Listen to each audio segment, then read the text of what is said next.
They allow their video tech to know Yeah, there you go. In the back. Well, start off with the first item on the work session is options for changing municipal elections. There's been some discussions amongst the board regarding the possibility of moving municipal elections to either an odd or even November date. And Town Attorney Kendra Carberry has provided a memo to the board describing the options that are available to us of moving the election and any issues that would come about from moving the election to November, specifically regarding Tabor elections and its limitations, and also provided a CML memo that we've had, or they had in their files regarding November elections and Tabor-related issues. And just here to answer any questions. Kendra, I don't know if you have anything to add. I hope the memo made more sense than when we tried to talk about it at the last meeting, but basically the problem with using the statute to go to November is it really only leaves you with November of even-numbered years. That means your ballot would be at the very end following presidential, congressional, all of those other items. So most municipalities, particularly those I looked at in Boulder County, they have their elections in November of odd-numbered years to avoid being at the end of a very long ballot. The problem is if you use the statute to go to November of odd-numbered years, then every 6 years you're going to have an issue where you can't coordinate with the county and you may not even be able to get election equipment. That was more detailed in the Colorado Municipal League memo. But, so, in the end, my recommendation is, if possible, to still try to do this via home rule rather than do it via this statute. So if we would have it odd numbers, right? Then does that kind of is that going to make a difference in the fact that we have them April when no one comes and November in odd years when most people don't come either? Well, I mean, you're right. I mean, I think the thought of those who have them in November of odd-numbered years is that the turnout is better because people are used to voting in November. So even if it's an odd year, right. Election day is always in November. People are used to that. People are used to thinking about November as an election date or as a time for elections. So I haven't done the research, but I think if you did research, you'd probably find that voter turnout is higher in November of odd-numbered years than April of even-numbered years. So, but how much higher? I don't know the answer to that. Is it worth that, I guess? You would then be in line with most other municipalities in the county, which I think, that helps create some momentum as far as, hey, it's election time, council members in Lafayette and Louisville and Boulder are all running, and now we have 4 members running. So, I think there would be some momentum, but I don't know numbers. Discussion usually, there's other elections happening at the same time, so it's in the paper, so people are looking for elections in November. So you're certain it gives it a better shot, you just don't know what percentage? I don't have those numbers. Okay. So, and the other thing, there was that question about the first Tuesday or the second Tuesday, and so how did that work out? Well, so the problem is if let's say either way we have to have an election to change. We have to have an election to change our regular election date. if we go home rule, let's just say, if we went home rule, we could pick whatever date we wanted to, including what I would recommend, which would be the first Tuesday in November of odd-numbered years. That would coordinate with Tabor, it would coordinate with most other municipalities in the area. If you use the statute 3110-109, then you can only have the election on the first Tuesday following the first Monday in November of odd-numbered years. In most years, that will be fine, but for example, in 2011, and again approximately 6 years later, that will be a problem, because you won't be able to coordinate with the county, and you may not be able to borrow election equipment from the county, even if you didn't coordinate, because it will still be being certified from their election. Because in 2011, the county's election will occur, and whoever wants to coordinate on November 1st. Yours would necessarily be on November 8th. So that's the problem with using the statute to change it, as opposed to home rule. So if you One had, more reason for home rule. I'm not advocating home rule one way or the other. I'm just saying, if you're going to change an election date, I think that's a better way to do it. And so that's the only way to do it without doing home rule, is to go where we Yes. have it with that Yes. caveat. The only way to change a regular election date without going to home rule is under this statute, and that gives the option of November and even-numbered years, when you would never have the Tabor problem, but you would have the problem of being at the end of what could be a very long ballot. like or the last one. Like the last one. Or you could do it the first Tuesday following the first Monday of November in odd-numbered years, which means every 6 or so years you would have an issue. So we had 2005, Right. which wasn't an issue for us. Right. And then 2011, and approximately 2017, although I didn't look, but Can we determine if we would have an issue? Can we 2011? Are we going to have an issue in 2011? Or not? yes, you will have an election. No question. No question. If you moved, yeah. If you moved it pursuant to the statute to November of odd-numbered years, you will have an issue in 2011. You will have to have a different election in the county, so you wouldn't be able to coordinate, and you may not even be able to find election equipment to borrow. I don't know, Phyllis, you could probably tell me better about what you borrow and what you need to borrow from the county if you do your own election. Well, I borrow from Broomfield County. Okay. So that would be an issue. It would be an issue. Because, see, the problem is if we have our election on November 8th, they're still counting and certifying their machines and going through recounts and everything else. They're not going to then loan out the same equipment that they're still working with. So we would either have to buy our own, borrow from another municipality that doesn't have a November election, try to find another way to borrow the equipment. So just to clarify, though, when you said that if we switched it to the odd-numbered years, but it doesn't say we have to, we could switch it to the even-numbered years? You could, yes. Okay. And you could change it to September, or you could change it to whenever. Oh, via home rule, you can change it to any date you want to. No, not via home rule. I mean, under the statute, it doesn't say we have to do odd-numbered years, the statute. Exactly. It says So- you may do even-numbered years as well. Most cities avoid doing that in towns because of the long ballot issue. Yeah. So, but yes, if we had an election to change it to November of even-numbered years, we would never have the Tabor issue with the first Monday and the first all that. We would never have that. We would just potentially have our issues at the end of a long ballot if we decided to coordinate with the county. But I can't imagine if you're there voting, you would stop before you got to your Yeah, I don't think that's as big of an issue. There are issues with that. There are documented issues with the fact that voters get tired, miss the end, don't turn the page. Right. There's much less voter participation at the end of ballots than at the beginning. Sort of like if your name's first on the ballot, you get more votes. It's the way people sort of read and look at things. There's definitely a drop in the percentage of votes cast for the end of a ballot versus the beginning. So. But if we had statistics on the even-numbered elections and a long ballot, are we still getting more votes Perhaps then April. than odd-numbered years or in April? Or in April. Altogether. Right, I'm not sure. You Well, may- the turnout we had in the last election was considerably higher Sure. than our April 2008 election, so, yeah, I mean, the turnout's going to be better, for sure. Because I think the bottom line is turnout. Sure. That's the bottom line. It is the bottom line. So whatever scenario gives you your higher turnout, Right. maybe. We know how you feel. Your silence speaks volumes. Sorry, everybody, for my tardiness on those family issues.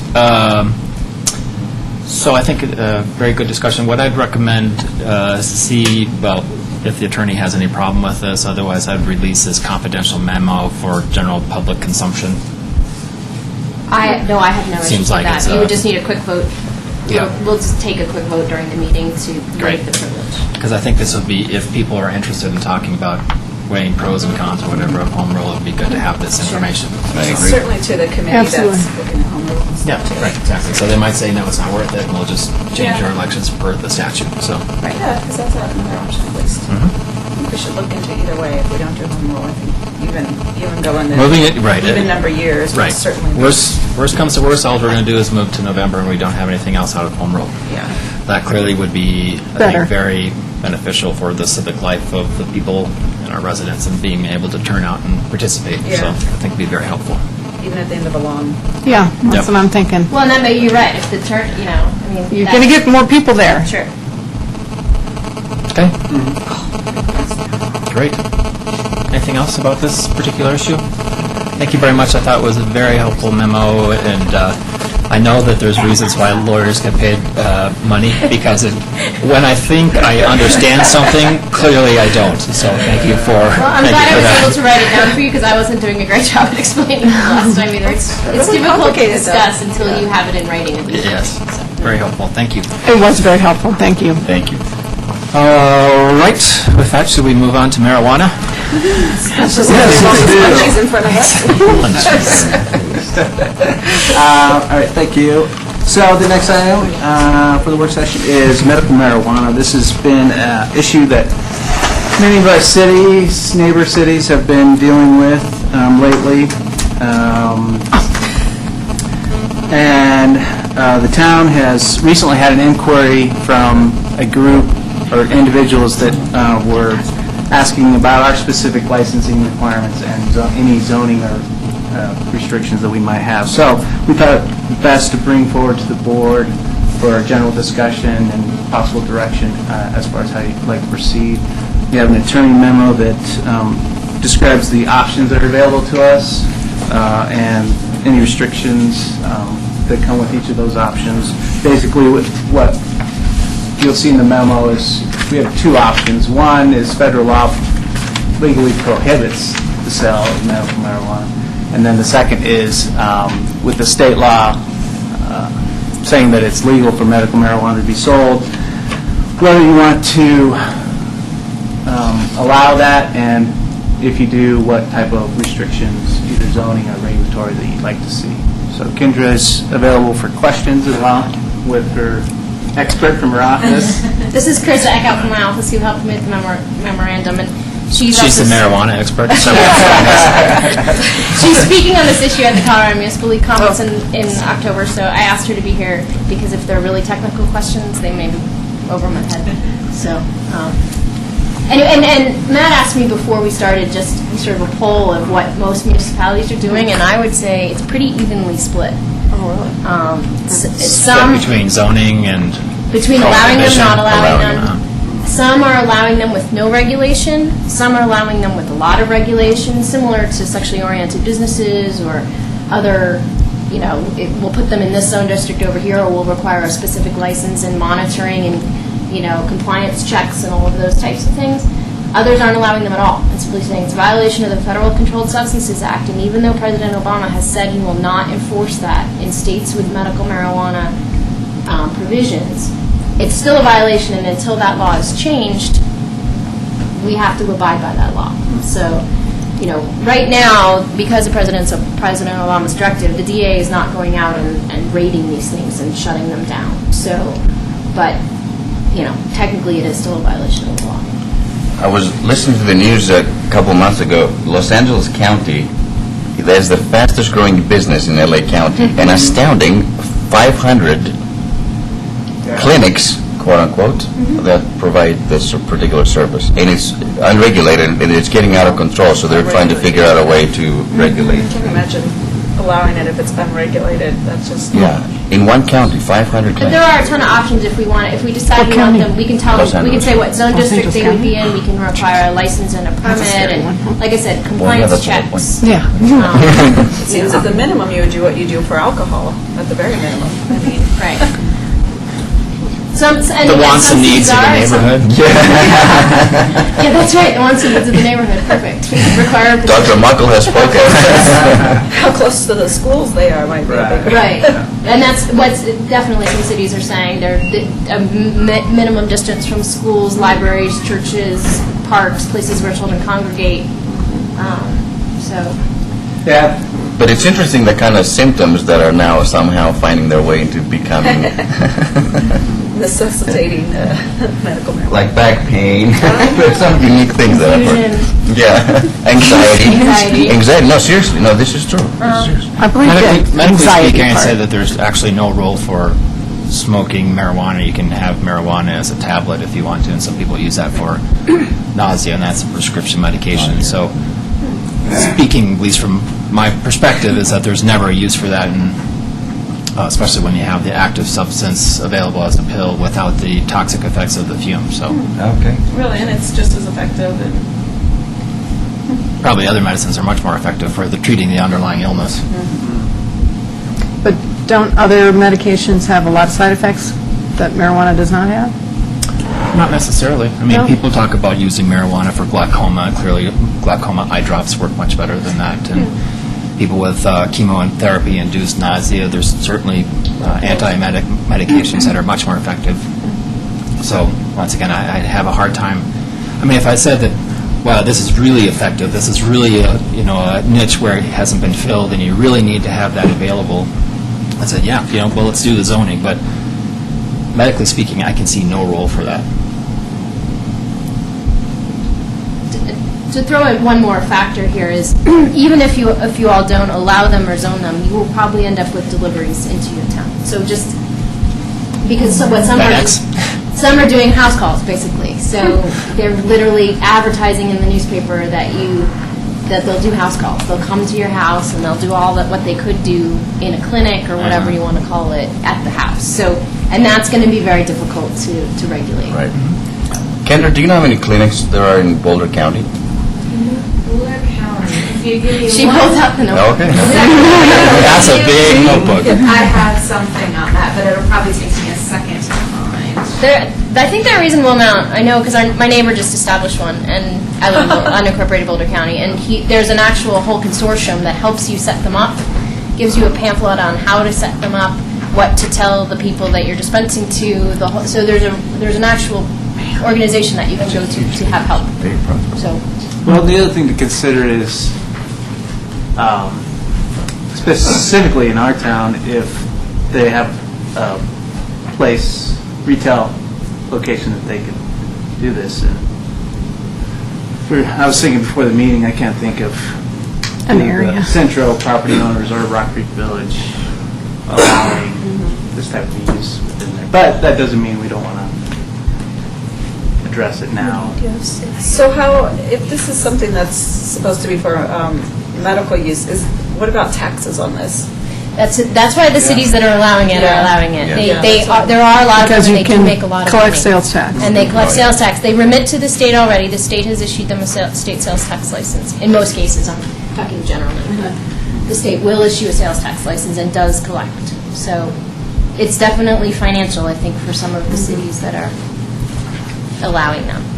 I don't have a specific statistic as to how many dispensaries have opened up in Boulder County. I know that they exist, yeah. do have dispensaries, but with regard to the number of patients that have card-carrying patients, I should say, Boulder County has 879 as of July 2009, as opposed to Denver, which has 1,187. Jefferson Jefferson County looks like it's the second highest, then followed by Boulder. So, And those are the, you have to go and register and get your card to purchase the marijuana at one of these dispensaries. So those are the patients that have the card that enable them to purchase Where do you get the card? from the state. Colorado Department of Public Health and Environment. But you have to go through your doctor, of course, right? You have to get a recommendation from a physician. It's not necessarily a prescription, but it's a recommendation that this could help you. Now, some of these dispensaries have physicians on staff. So it's, you can see that it's kind of a market that's establishing. But yes, you have to get a recommendation from the physician in writing. That's taken to the Colorado Department of Public Health and Environment. They verify your age, your ID, all of those things. And if you meet the criteria of Amendment 20, then you're issued a...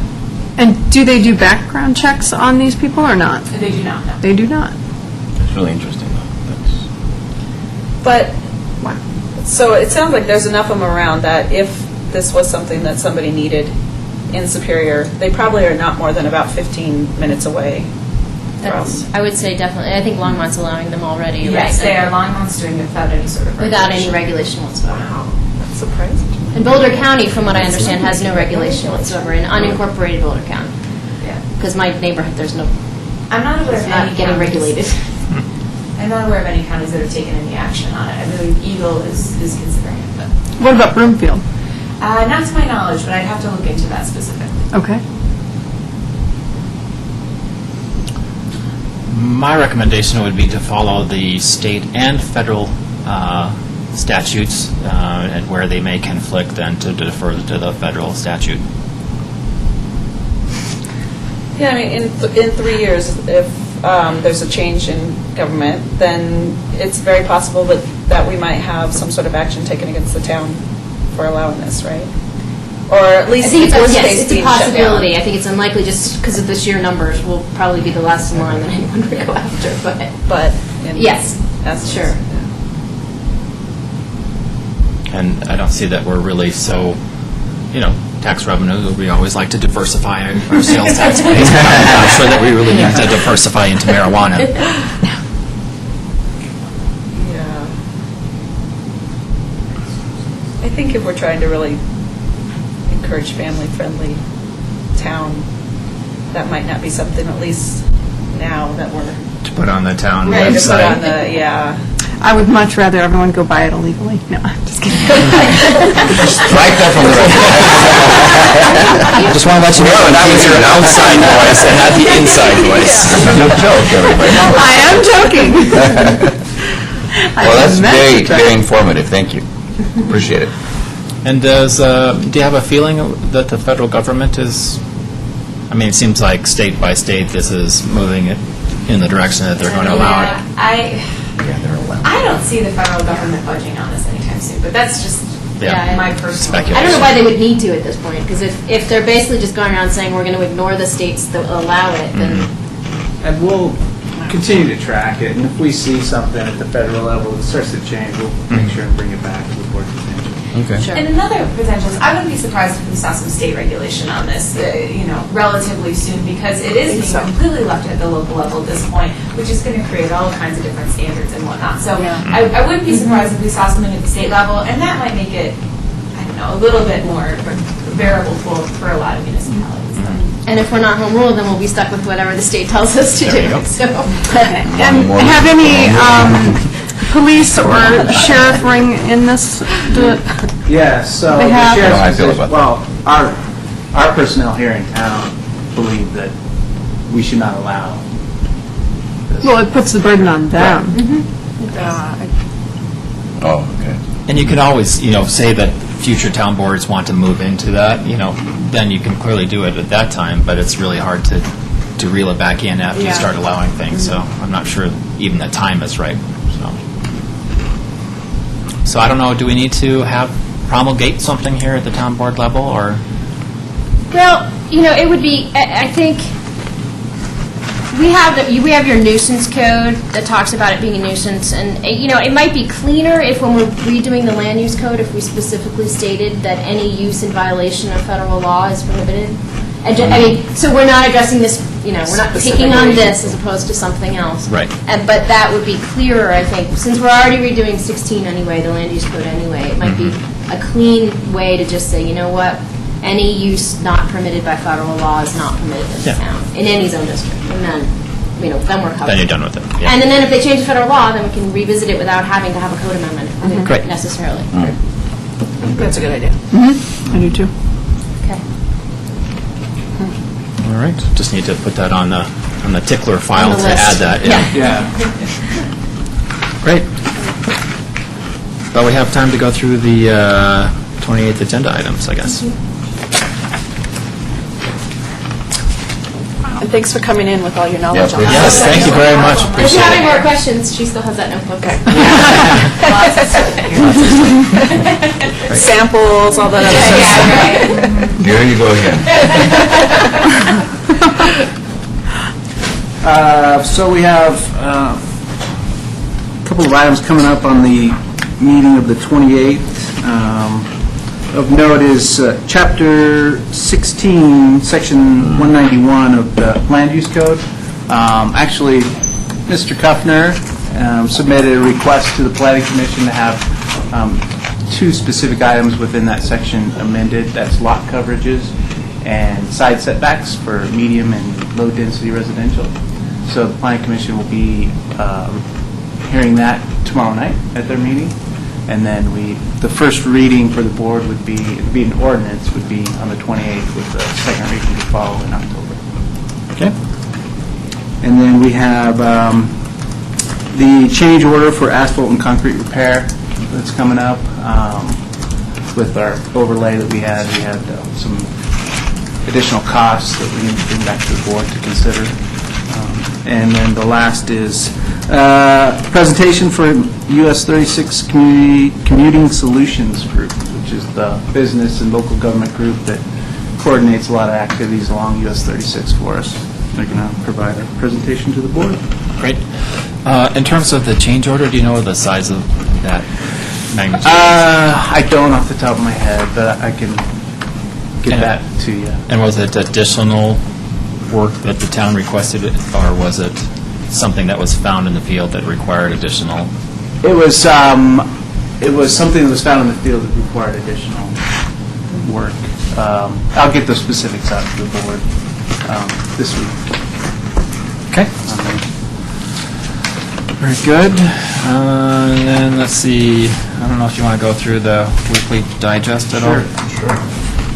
Yep, it's a long one. Yeah, we got a half hour to kill here. Yeah. Let's see. Should not right. So the next budget meeting of Finance Committee and any board members that want to attend is scheduled for Tuesday, September 29th, and we'll start that at 6 p.m. We got quite a bit through the budget, all the way up to the Enterprise District 1, water, sewer, and storm is where we left off, so we made quite a bit of progress. 6 o'clock we'll start. September 29th. Yeah, and last time we had food, a light dinner, so I'm thinking we'll probably have to do that again. That's any incentive to show up. And there really shouldn't be anything too controversial in the next budgets. The only policy issue that I can see would be water rates and whether or not we want to change our tiers. That's, at least I haven't looked at the budget presentation for that section yet, but I can't think of any other big policy issue. Yeah, trying to think if there's anything in the capital improvement program that, And where did we leave off? District 1, water, sewer, and storm. Yeah. Okay. Let's see, Guardian Storage did give us their public facility fee.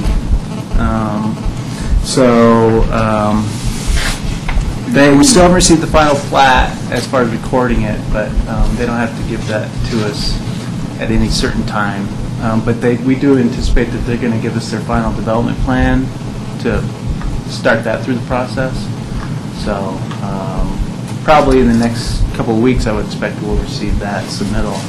We can get the final development plan process moving forward for Guardian Storage. And that would go, I can never remember my diagrams, but that would be going to the Planning Commission? Right, yep. And then would come back to us as a call-up item? Yep, that's the way it is right now. And then we've heard from Remington Homes. It's not in here, but they plan on submitting this Wednesday for their plans to move forward. Okay. And that's within the timeline that we established. We're a little behind the 8 ball on that one. December, I think, was the timeline we had for it being done. So we'll have to, as we get, when we start the process, we'll have to look at what we're going to do there, is whether it's going to be amend the agreement or, yes. Okay. We've had some discussions, continued discussions with the hotel developer on the Resolute property. They're still interested, so that was good news, because we hadn't heard from them for at least a month, maybe 2, so we got a call from them, so they're still interested, still working on financing, so that was good. And we don't think that they're playing us against anybody else. We don't. When we didn't hear from them for 2 months, we thought, well, maybe that's what, but since we were contacted recently, we think it's valid. Okay. Developers. Great. Did they say what type of hotel? Because it's the, they have It's a Hilton product, and a lot of, no. They I didn't don't say remember. which They did say, brand. but I don't remember what, Oh, okay. what product it was. so they definitely have something specific in mind. Yeah. Do you remember if it was Hilton lower end or higher No, it end? was higher end, yeah, which was good. Yeah. Because we've been pressing them that we want a higher end hotel there, so I think they got the message, so. Great. And then Calmonte has, I just got to talk to somebody today about this. Their commercial portion, they're considering submitting an application to amend their PD so that that could be mixed use with some residential above. So, Because their residential is going so well. well, They were nice. yeah, it's interesting. They had the one sale that closed, which was a considerable sale. But we're going to meet with them next week. They're going to provide us some information on their sales, how those are going, and then talk about this proposal to amend that to mixed use. Have they mentioned anything whether the road closure has slowed down or enhanced their foot traffic through there? Yeah, they contacted us, said that they felt like it was impacting their traffic to their sales office. So we put up some signs on Colton going westbound to let people know they could still get through there to get to the sales office. But I haven't talked to them to see if that's made a difference or not. It seemed like a lot of people were cutting through just to, Yeah. Through for the Calmonte. shortcut. Yeah. Yeah, for the shortcut, so I didn't know if that was maybe better for them. Right, yeah. Yeah. Yeah, so we'll have some more information next week on how their sales are, potential sales are going. Have they dropped the prices at all, do you know? Well, I don't believe so, not on the starting point. And then they have so many options that you can add to them that just, as with that one sale, just impacts the price. So, yep. So we have the Community Park East meeting this Wednesday. And notices were sent to Saddlebrook and Horizons Great. about that meeting, so, Great. yeah. And will the, out front, will that be on there? Is that working for that? So the sign, we hope, so there's some additional electrical work that still needs to be done. That's why the one column isn't completed yet. So if we hope to get that done still this week, midweek, and then get it up and running. But it won't be done Ready in to time for the meeting on Wednesday. And does that brickwork go all the way over, or just the does two not, columns? just the two Okay, columns. all right, I couldn't remember. Looks good, though. And the traffic circle, where are we? Yeah, so we had to grant a 25-day extension for the roundabout due to some survey work that was incorrect. It's been corrected, but that caused them to pull out some curb and gutter. So And who's responsible for the incorrect survey work? the engineers who were hired by us in Boulder County to design that, I believe it was a subcontractor of theirs. I've been getting a lot But it's- of complaints about that delay. About the last week. 25-day delay. Yeah. Just want to pass that along. But that won't be, well, I mean, I guess Boulder County's paying for it, but No, I talked to Kurt about this last week, and he said that would not be our responsibility. Okay. Yeah. And Excel, now they feel confident that they have these lights or don't? They have it? do feel confident. We actually, Scott signed off on for the temporary lighting, 4 temporary lights to be installed, so it wouldn't delay the opening of the roundabout. Came in less than we anticipated. It was $9,200, and we were thinking it'd be about $10,000, so it was slightly less for that. And then coming up later tonight, we have the item for the permanent.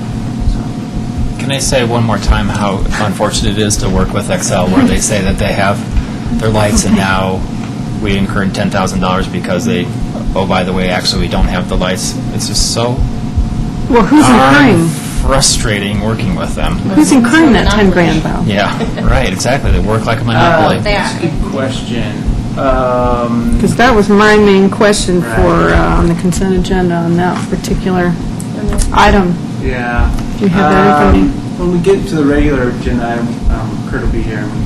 I don't have that information. Okay. Let's see. The Town 9 sidewalk is done. The majority, the significant work, substantial, complete. And then we've created a punch list for the overlay project. Striping's completed. I saw them out working at the school zone last week. I was going to ask about that. WL was out. They're the ones that moved the flashing sign. So I believe that's done. The flashing sign is done? I didn't see it this morning. Yeah. I heard somebody say that it was, I haven't seen it myself, but I heard They that were it out was last done. week, Yeah. and it looked like they were getting ready to move it, so, yeah. Is it flashing yet? I didn't verify It that. must not be. Okay. Because I specifically Well, drove it at rush hour time, And it was school on. rush hour time. Okay. So we'll check that and get it working. And exactly what signage was located and where? So the flashing pedestrian, or flashing warning sign was moved south of El Dorado, along with the sign on the other side, allowing motorists to know that the school zone is ended, I believe. There was a sign really close to the stop sign initially, that's why it got moved back. And then there was some talk about maybe installing signage on El Dorado, but... That's on I east believe or that's- west of those Correct. streets? Are we still looking at Field that? intersection. No, I think so. So, yeah. Okay, and is Sergeant Cullen going to patrol that area just to see if this is actually They're pretty good about... mitigating some of the Yeah. traffic concerns for these folks that walk? Figure out some sort They're of pretty reasonable good about stopping being point, out you know. in the past on Rock Creek Parkway when the school zone's in effect. There's But at I least a think the ticket a day school- over there, at least. Somebody gets pulled Yeah, over. but this is another location. But this is another location that the school is very concerned about. At that intersection, once we get the additional signage on it, on El Dorado. The difference is that Rock Creek Parkway, they get people speeding, where on El Dorado and Indiana, it's more like people just kind of rolling through the stop sign. Exactly, or rolling faster. So I'll follow up with Sergeant Cullen on that intersection and check the flasher for that. And then, I don't know if anyone knows, but at Rock Creek Circle, we had a request from the Summit Management Company for the Summit at Rock Creek they're redoing all the internal streets. So residents can't park there or get in there for 10 days usually. So they asked if we could bag the no parking signs on the east side of Rock Creek Circle to allow the residents to park there temporarily until the construction's done, which should be October. So we didn't see an issue with that. And we talked to Sergeant Cullen, and he was okay with that. On the east side of that street? Because there's always lots of cars parked there anyway. Well, it's kind of, so the northeast side, I guess. Depends on where you're at on that street, but, yeah, on the other side, there, you can park on the other side of the street. We don't have any restrictions. Basically, you can park on both sides of the street now, Right, as opposed to the exactly. At only least across the cross street. over. Yeah. And we're talking, right kind of where you come out of Starbucks, right? No, further up. Further up? Right. Further But- south. Yeah. But along there, is parking allowed there? Because when you come out of there, you cannot see if somebody is driving down that street. Oh, when you come out of the Starbucks Yeah, drive-thru? I mean, until you're way out there going, oh, it's too late. And there's always cars parked there. I know you guys you know what I'm talking about. I see you. Yeah. I'll take a look at it to see if we need that signage there. No parking. Does it say no parking there? Not that I'm aware of. I don't no. think so. Yeah. But we can take a look at it. I'm just surprised we haven't had an accident there. I know I've come awful close to getting hit, That's not seeing someone coming. Yeah. Well, yeah, we can take a look at it. It seems like there should be enough distance there, but anyhow, traffic backed up the light. It depends on how many cars are parked there, is really what it's all about. And we might have some of the parking from the, I don't know if Land Rover temporarily will park cars there when they're offloading them, loading them up, but we'll take a look at it and see. There was a pretty big accident on Wednesday up by McCaslin and Rock Creek Parkway. They closed northbound McCaslin. Top of the hill, yeah. Right at the light. Right at the light. You know, you turn to go towards the freeway. It was completely closed around like 5 o'clock. I'm like, we're talking about traffic. 5 o'clock, there were at least 3 fire trucks, police. I mean, it was the whole... They rarely close McCaslin because of an accident, but... So you had to actually turn around and go down 88 and to go to Louisville.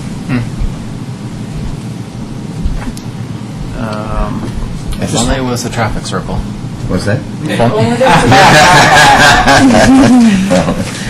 The severity would have been... It's already much less, and they wouldn't have to have anybody. Yep.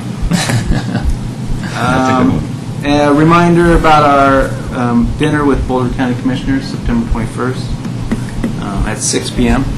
And then we listed some potential agenda items for the board to consider. And then the last 2 items we discussed. Great. Thanks. Well, might as well take a 15-minute break until the next meeting starts. So.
Of the Town of Superior Board of Trustees for September 14th, 2009. And Phyllis, if you call the roll. Okay, Mayor Andrew Muckle, Here. Mayor Pro Tem Moses Kumatz, Trustees Joe Sorelli, Dana D'Souza. Here. Elia Gregoris, Here. Eric Rosenfeld, Deborah Williams, Here. Assistant Town Manager Matt Madley. Here. Town Attorney Kendra Carberry. Here. Town Clerk Phyllis Harden here. Thank you very much. I just wanted to say that trustees Kumatz, Rosenfeld, and Sorelli were unavoidably not able to come here tonight, and they have let us know about that. Item number 3, approval of the agenda. Are there any changes to tonight's agenda? Yes, I would like to pull D and E. Approval of a resolution approving an agreement with Excel Energy for the McCaslin Boulevard, Colton Road, permanent streetlights, and the motion to approve appointment to the Home Rule Task Force. Okay. So that would be item 6D and E to follow the consent agenda. Correct. Are there any other changes? Seeing none, I'll entertain a motion to approve the agenda with those changes by Trustee D'Souza, second by Trustee Gregoris. Discussion, all in favor? Unanimous, thank you very much. Item number 4, presentations. We don't have any this evening. Item number 5, public comment on consent agenda and non-agenda items.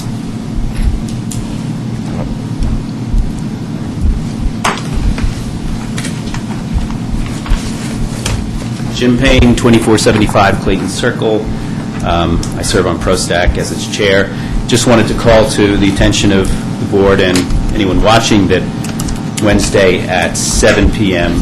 here in this room will be a presentation of the ideas and concepts for the so-called Community Park East project, which would be a BMX park, a 9-hole disc golf course, and a dog park in the area off of Honey Creek Lane and in and around that piece of land. So we'll have a full presentation, and we'll be inviting public comment and concepts and input from residents from anywhere in the town, but especially from those in the Saddlebrook, Horizons, and Lakeview areas right around that particular park.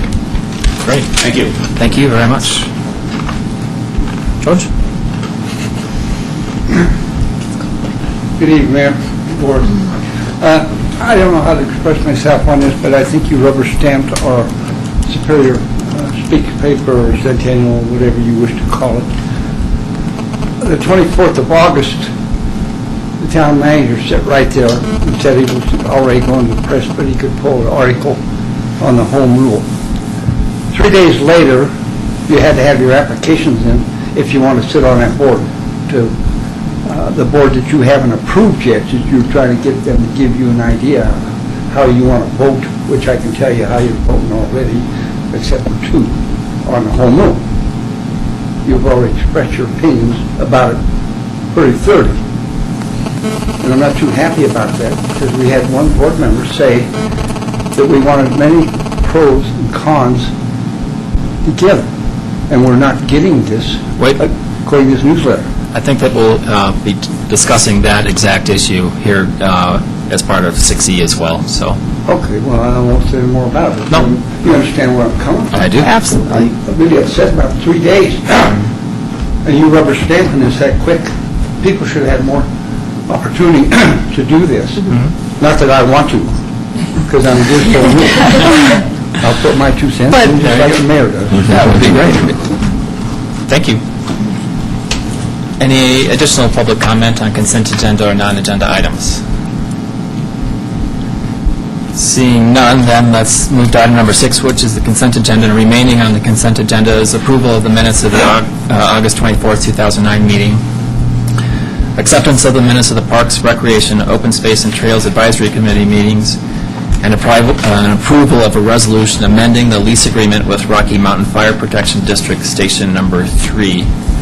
Is there a motion to approve the consent agenda? Trustee D'Souza, second by Trustee Gregoris. Discussion. I need to abstain from the minutes. I was not here August 24th for that meeting. All right. Thanks. And I think that there's one typo that I'll just take offline with you. So with that, Phyllis, I think we're sort of spending money here. Okay, ready for that? Okay, trustee Williams? Yes. Trustee Doris? Yes. Trustee D'Souza? Yes. Mayor Mabel? Yes. Thank you. That motion carries. We are then on to item number, which was 6D, approval of a resolution approving an agreement with Xcel Energy for the McCaslin Boulevard Colton Road permanent street lightings. Trustee Williams. I wanted to find out who pays the 10,000 extra. Whose pocket is that coming from? Yeah. Kurt, do you have that information about the temporary lighting? So that's the town. It is the town. And that's because of Excel. Why don't you come on up? Our Public Works Director is able to answer this question for us. Sure. Good Welcome. evening, Mayor and Board. And you are, I'm sorry. Kurt Carr, Public Works Director. The town will be responsible for what looks to be about 9,000 and change for the temporary lighting. Kind of coming up to speed on this project. Some of this process was going on when I arrived. I don't know where the gap in communications was, but the time frame from when the permanent street lighting was ordered and when they can actually deliver it versus when the roundabout was open, there's probably a month difference there. And so for the safety of the traveling public, it was decided to install the temporary lighting. I'm not sure what happened before that. I know we had some issues with our construction manager at the time. We've since changed construction managers. My experience with these projects in the past is you try to order these light poles farther ahead of the project so you don't encounter the situation. So that's kind of where we're at. It is what it is at this point. I can answer further questions on that if I haven't. So it doesn't have anything to do with Excel? It does not. Okay. This is not. It was just a timing and a coordination. It's kind of an expensive timing and coordination, though. Yeah. Penalty. I would Seems agree. like a penalty to me. Trustee DeSouza. I know this was before your time, but. Sorry. Oh, well, I was just wondering, is Excel providing the temporary lighting? They're subcontractors. Excel has a subcontractor that will install this. Excel really just provides the energy and the, how they would like to see it installed. Okay. So Synergetic will be doing the installation. Right. And if this isn't something that, I don't know, cost-wise, if this is something that if we looked around, could we get a better price, or do you think that's a pretty average cost for that? You have to work with Excel subcontractors. Okay. Excel is kind of like dealing with a town or a city. They have their process, and you work through their process. Okay. And then what, can I ask one more question? Of course. What kind of temporary lighting? It'll be like wood poles with like the Cobra lighting, and then it'll be overhead electric for the temporary, and then when we install the permanent, everything will be underground. You'll have the metal painted poles.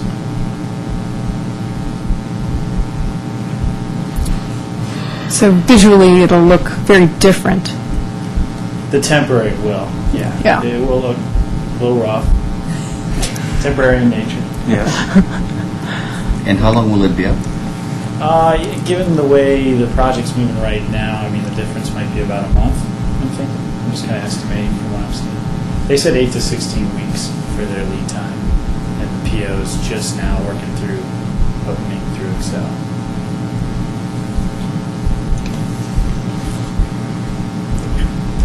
So since we're on this topic, and we need to approve this eventually, but in case anybody's interested in where the timing is with this and when we're expecting to wrap this up, can you just give us a little overview about the roundabout project and where we are right now? Sure. The original substantial completion, I think, was September 15th with the contract with North Star Concrete. Since then, there's been a request for 40 days additional work. The town granted 25 of that request through various things, such as additional work that was requested via North Star, and also some delays from the previous construction manager. So currently, that's where things sit. There has been some conversation surrounding some errors and elevations on the site. We're going through a process right now just to double check where all that is. There may be some additional delays from that. Currently, we think we're middle of October. So that's what I guess. It's in, and everyone on the project realizes it's in everyone's best interest to get it done as quickly as we can, given we have the winter season approaching. Okay, thanks. Thank you. That'll entertain a motion if you're interested. All right, Resolution R-50, Series 2009, a resolution of the Board of Trustees of the Town of Superior approving an agreement with Excel Energy for the installation of streetlights at the Colton Road and Caslin Boulevard roundabout. Motion by trustee Williams, second by trustee D'Souza. Discussion? Votes? DeVorst, Yes. D'Souza, Yes. Muckle, Yes. Williams. Yes. Thank you very much. That motion carries. Item number 6E, trustee Williams. Well, I wanted to find out, as far as how many people came forward that wanted to be on the home rule task force. How many All the applications total? applications we received is what you see as far as a recommendation for appointment. We didn't receive... So there was 10, Yep, 10. and that's how many we wanted on there? Well, the thought was, 10's not an unmanageable number. If they're interested, then it would make sense to appoint them to the task force, I think, is the thought behind it. If we had received 50 or something, then it would have been a different story, but... Trustee Gregos. And Kendra, did I remember correctly, the number has to be somewhere between 9 and 21? This is an informal task No. force, Yeah. Okay. so there's no There's no restriction number. on the Okay. numbers. You're right, once we get to the actual committee, there's a restriction on the numbers. And the end result of what they create is a report that they give to the town board, is that correct? Correct. Okay. And based on that report, it is what they recommend, based on their findings, is that correct? Correct. Okay. So based on that, I'm curious if we have interviewed all these individuals. Is there an interview process? There was not an interview process. Is that something we're interested in doing? I mean, we interview commissioners. Why wouldn't we interview this?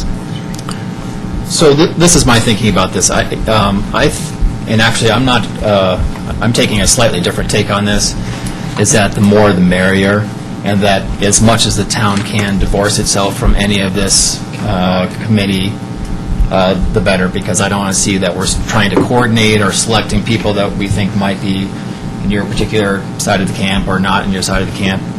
And I think that would be not the best situation to be in.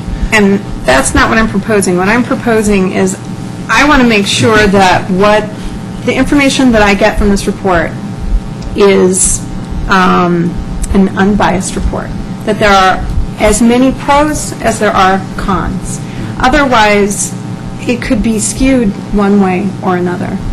And I'm looking for the broadest base, and I understand in how you meant broadest base as far as all types of people, but I'm also thinking in terms of all types of opinions for and against. So that was just my thought. I agree with you. I totally agree with you, but how you get there would be And my thinking is a that different... we don't really have a committee to appoint anybody to. I mean, we haven't created a committee like ProStack or one of these committees where you interview and have official appointments.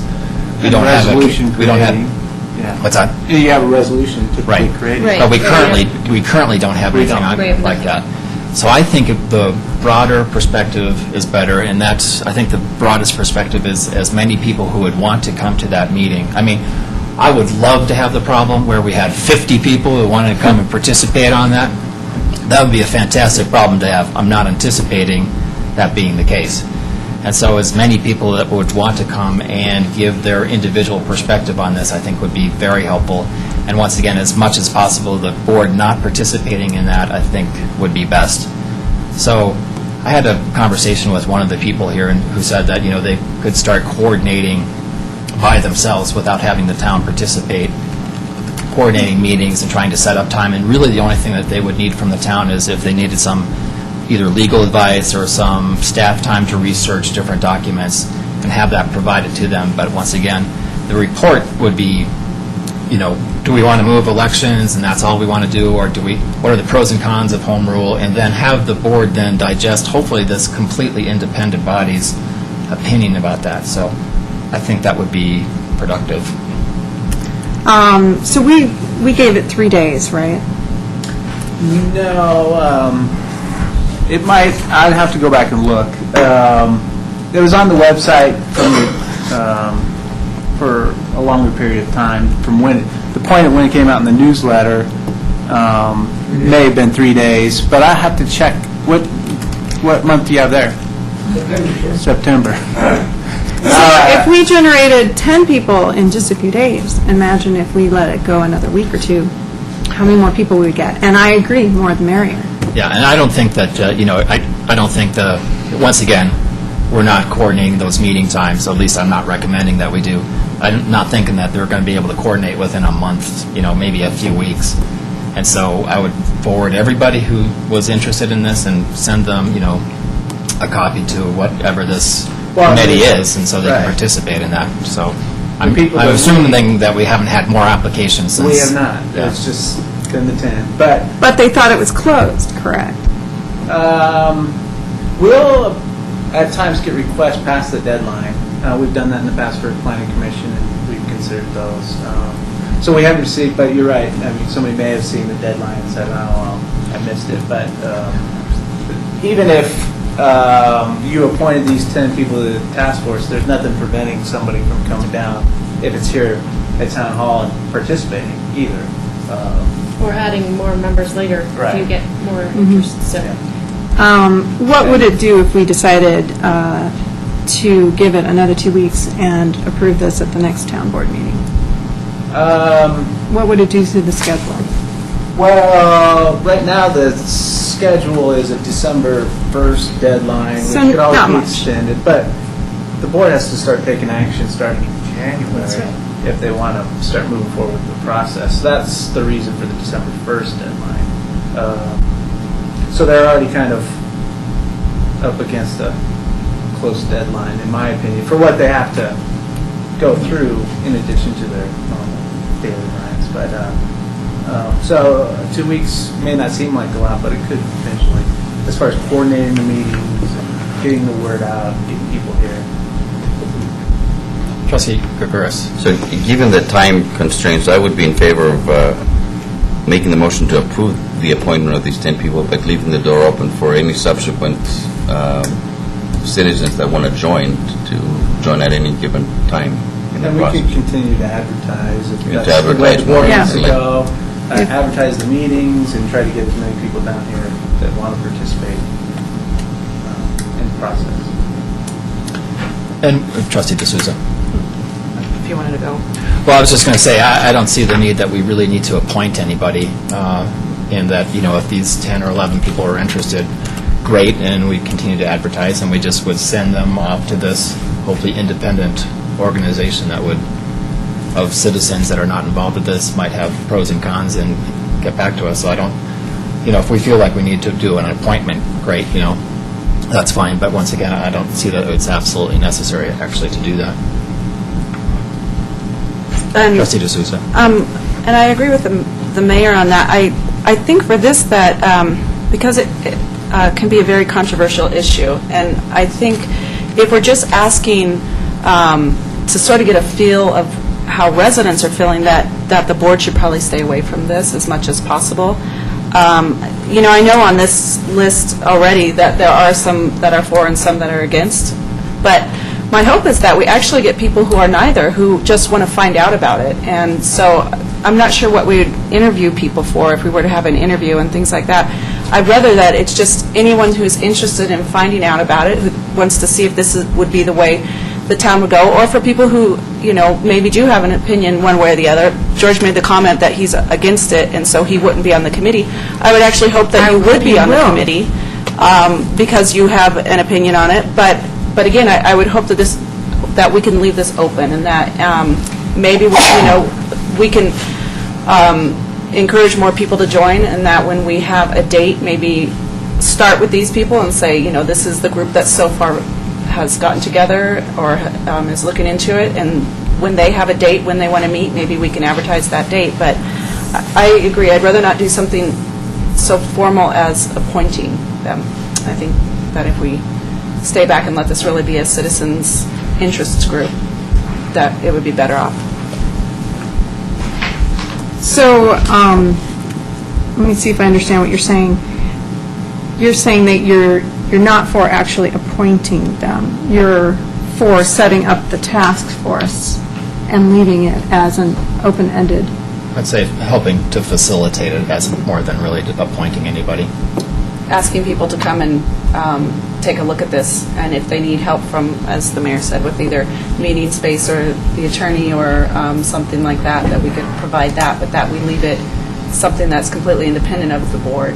Well, I totally agree with that. If we appoint them, I'm worried that if we appoint them, it might reflect one way or the other later on that we chose specific individuals for specific purposes. And in fact, I would like to make it very clear that at this point, I am not in favor of making a motion to approve the appointment of this. That I would rather see it as open, and that it continually advertised so that more people can be a part of it. So that's my thoughts. Great. Even appointing doesn't mean you can't have other people to join. Right, I mean, clearly, if that was the pleasure of the board, great, it doesn't mean that more people couldn't join, but once again, as much as we can divorce ourselves of that project, I think would be helpful and hopefully better perceived. Mr. Kuffner? Looking at this page here is disgusting because we have two previous council members on it that comes right out. We have an ex-mayor name on here that comes right out. We have a planning commission member that comes right out.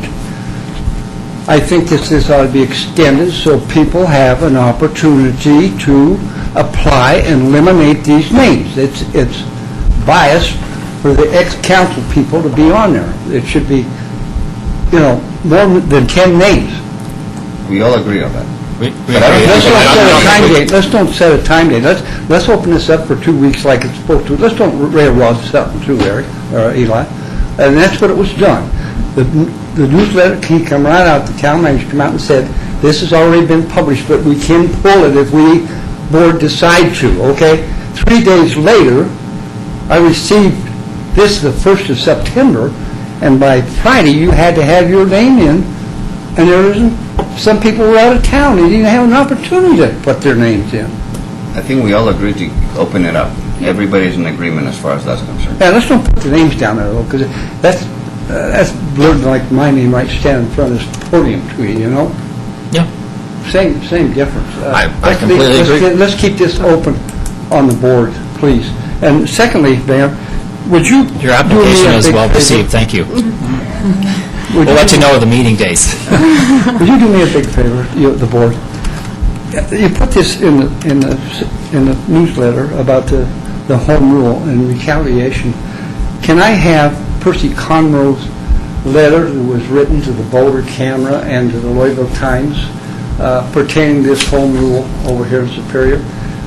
He was a newsman for over 30 years in this area, knows the area quite well, and I think that it should be published in our paper just like you're publishing this other part on the paper. Give me a chance, or give the people a chance to retaliate against whatever.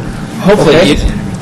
I got the article here, and I can sure give it to the... So I guess this is so you talked about nixing people off of this committee, so I would not be in favor of that. And there's probably, that'd be great.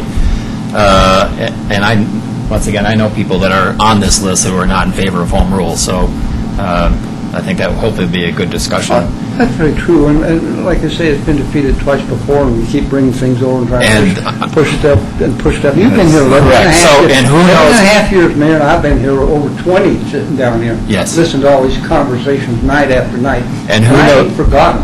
Right. So, but I don't know if the board is going to move in one particular direction or not. Hopefully that we'll have an opinion from a citizens committee, and then will the town board be able to You know, I'm going to digest tell you it? how you all vote except for two. I can tell you right now, because you've all expressed yourselves over a period of time here. No joke about it. I can go ask anybody in town, and they can tell you how you vote. No joke. Well, So, hopefully we're more open to conversation why about don't this. you just go ahead when we have a full board, not just 4 members, this discussed me having 4 board members, you know, we got 7. Really, this should be changed by the end of your term. You should not be represented as a trustee on this board and as a voting member. that would be a great thing to put in the I'm home serious. rule charter. I mean,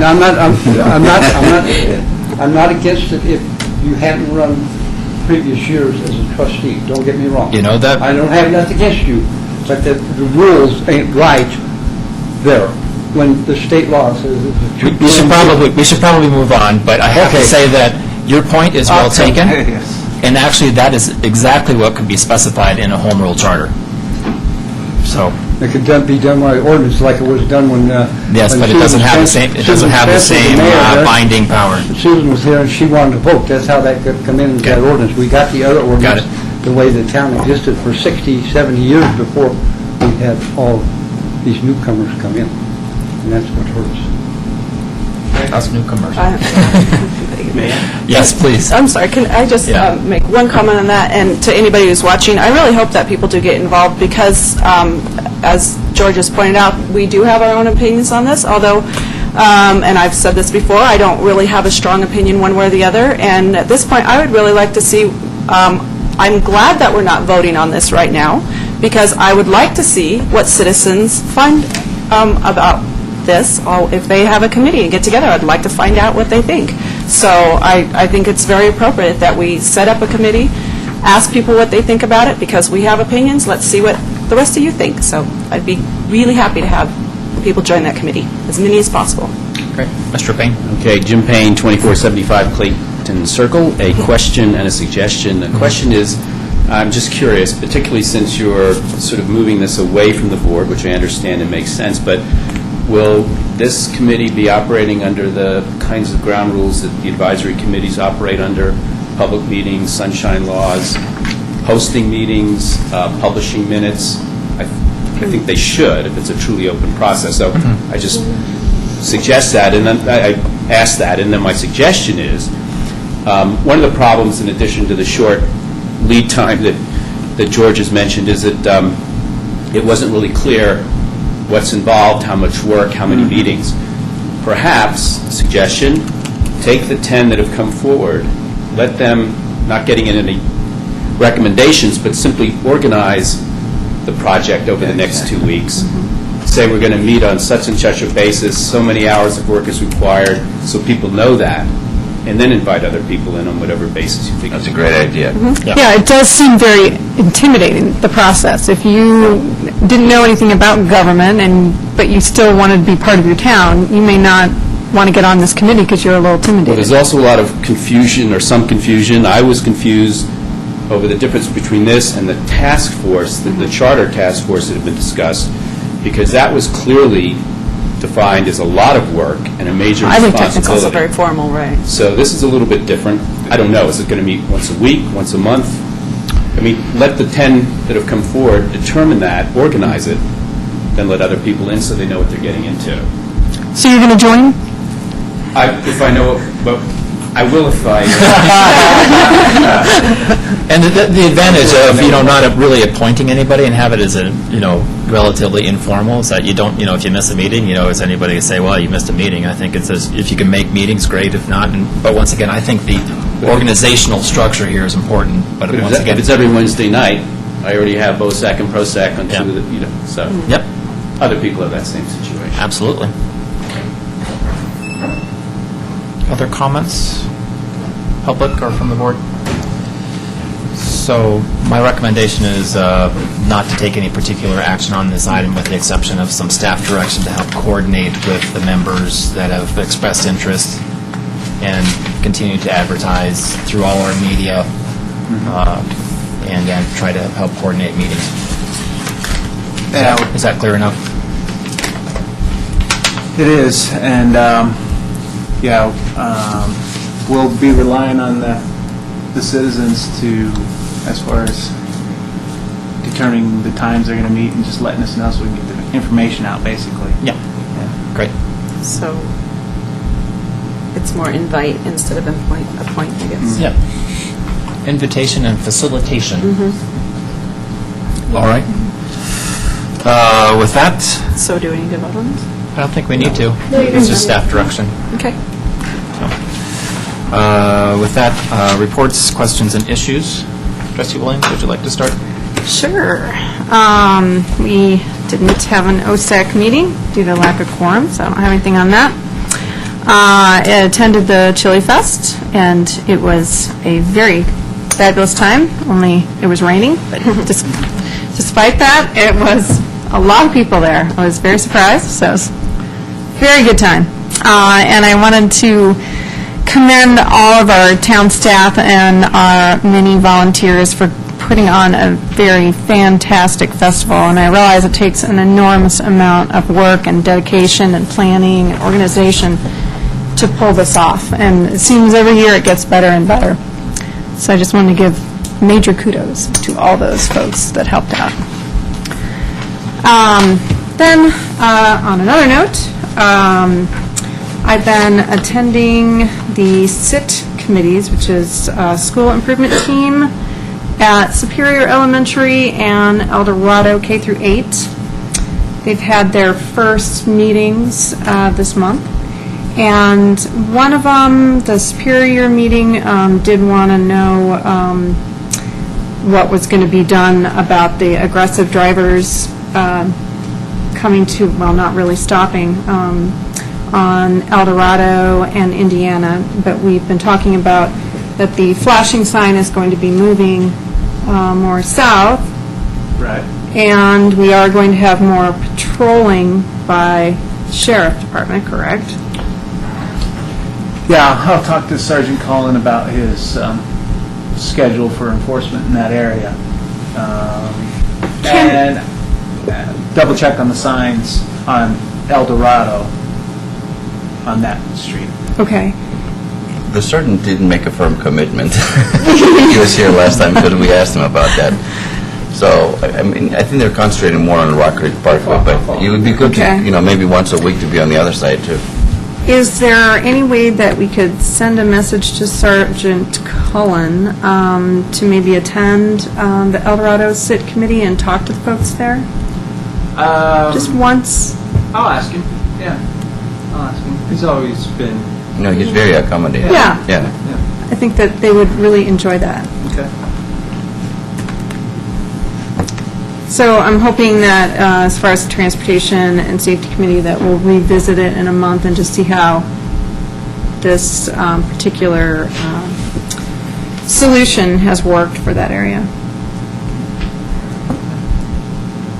Okay. Thank you. Trustee Gregorez? I'm just planning on attending the Wednesday 7 p.m. ProStack meeting, looking for the very robust meeting, and I would invite as much participation from the citizens that live around there as possible. So I think it would be a very informative meeting. Great. Thanks. Trustee D'Souza? I'm sorry I won't be able to attend that meeting because I really would like to hear what people think about that. I'll be attending a DRCOG meeting in Denver, and one of the big things coming up at this meeting is the issue of sustainability and trying to work that into DRCOG. And DRCOG is not only the transportation, but they also are responsible for things like air quality because of transportation, and also water quality and things like that. And so there's been a growing movement in DRCOG to include that into the, right now we have a 2035 plan and forward to make sure that gets included. So that's one of the things coming up on that. I did want to bring up an issue with Sagamore and drainage that we're all familiar with by the mailboxes. And I just didn't want to let that drop because it seems that we've never, what is going to happen with that? We've never, one of the things that we talked about maybe was moving the mailboxes, and I don't remember whatever happened with that, but then I understand that people aren't necessarily happy with that solution. Yeah, we had some discussions about moving the mailboxes, but the post office... Didn't want to do it? Didn't want to do that. And then Kurt has been working on options for the drainage. Okay. there, but you don't have those ready. But it's, so, So, but we're let out people know working that that on is still... coming up with options, not only for the immediate possibility, but for future capital improvement. Okay. And is one of those, is one of those redesigning the grading of the street at all, or is that one of the options? Kurt Kohr, Public Works Director. We'll have a few options. One of the options we'll look at the suggestion from the resident. I don't know her name off the top of my head. but, Rochelle. Master. Okay. Yes, the drainage pan across the road, that'll be an option we'll look at or have looked at. Another option will be running some inlets, installing inlets and connecting to the storm drainage system. The do-nothing option that might have some plowing involved with it, just because it's an ice buildup issue. So we'll just look at some of those cost trade-offs. So there'll probably be 3 issues. It's in the 2010 budget for that area for streets. Okay. So it'll be addressed next year. Okay. And we can have a future session on that, I guess. Trustee Gregorius. Yeah, this issue actually predates you by years, not months. So I have to tell you, if there's any way that we can address that before 2010, I would really appreciate it. I think that the residents over there have been very patient, have been bringing this up, I think even before I got on the board, honestly. So we're looking at another winter that they have to go through. I don't think that's fair to them, honestly. I think if there's any way that we can move it up. I know there are all sorts of projects and you're overwhelmed with learning all these new things, but this is really important. I think I don't feel like it's right to ignore it. As far as construction, I think we're past that window, but Not as far as construction, but- plowing, we might be able, Kurt's already exploring that option, so it's something we can look at. But We could discuss adding that as just one of the tier 1 or 2, like a hotspot for that. ACC can take care of that, or if we end up with the tier 3, we could put that on our list internally. So there's options to deal with it. Yeah, we'll have to get the costs associated with that. I guess I don't want us to just talk about it for one more year and one more year, because this has nothing to do with you, I just want to be clear, but it's an issue that's been brought up so many times, it's embarrassing that it hasn't gotten done. Okay. When, do you have a timeline of when this will come before the board for action? It was a work session discussion. Okay. But I don't believe we've set a date for it yet. Is Can we set a it in date? this year? Yes. I mean, we can set a date if you'd like. I think we can get ourselves prepared for the conversation Okay. and be ready for direction. Before the snow comes. That's it. Which could be next meeting. Hopefully not. Elevation. But sometime in October, if that's possible, to put it. I'll rely on Mr. Magley, Mr. Randall, let us know. Okay, thank you. Thank you. That's it? I don't have much to report. I did attend Rocky Flats Stewardship Council meeting today, which the good news is that all the remediation appears to be working appropriately, and they haven't had any discharges off the site.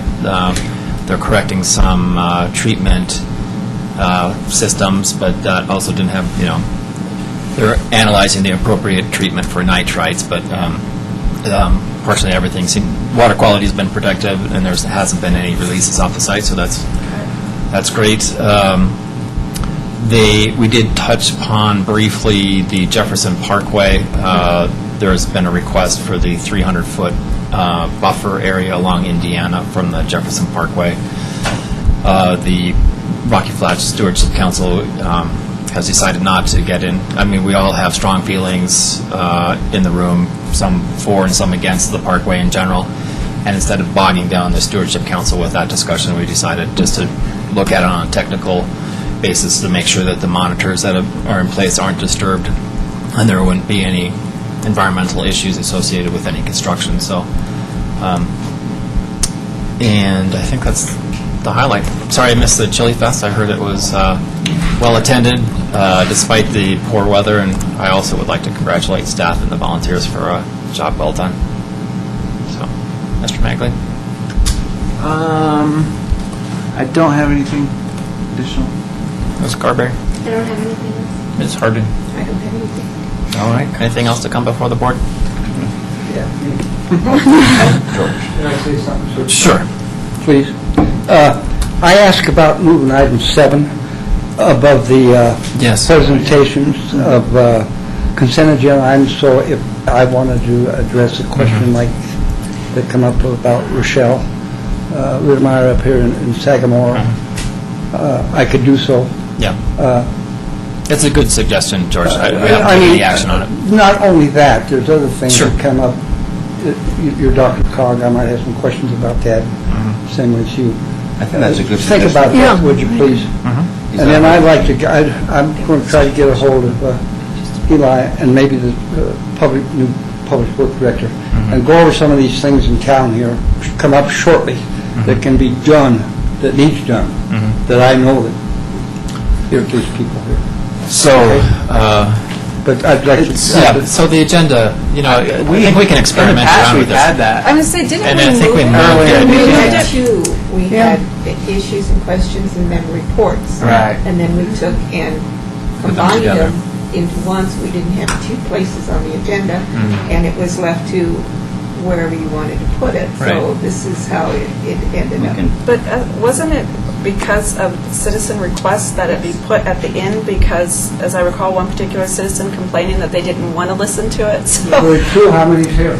Yeah. Not very many all the time. Yeah. But what I'm saying is that we've I already understand. moved it because the citizens said they wanted it, so... Sometimes don't like to wait around. We used to have much longer meetings, and we haven't had long Very true meetings what you're saying, recently. But also, I understand where people might want to ask you some questions Yeah. related to different items. You don't have just 1 minute, No, 2 you're minutes to right. get their answers is all Yeah. I'm asking. Or either put a little public Maybe, notice on the bottom. And leave Yeah, it where that's a it's good at. thought, George. Maybe you could talk about it at a staff meeting. Maybe we could try out a couple of agendas. There's no really downside to trying different things.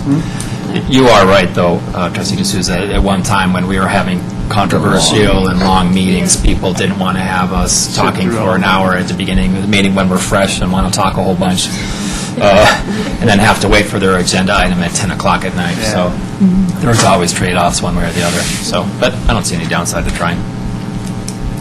Alternate. Yep. Anything else to come before the board? Seeing none, meeting adjourned. Thank you. New record.